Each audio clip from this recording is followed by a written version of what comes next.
Assalamualaikum warahmatullahi wabarakatuh. Saya Haji Sudirman Haji Uma, anggota DPD RI MPR Republik Indonesia asal pemilihan Aceh.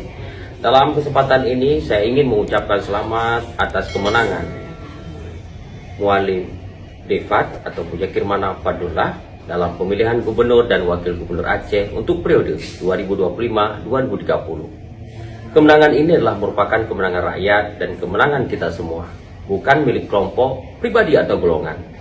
Oleh karena itu, mari kita bersatu padu, hindari polarisasi dan perselisihan, serta perbedaan. Dukung dan bantu gubernur dan wakil gubernur terpilih sesuai dengan bidang dan kemampuan kita masing-masing.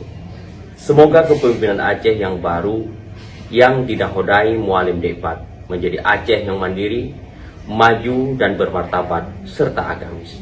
Wassalamualaikum warahmatullahi wabarakatuh.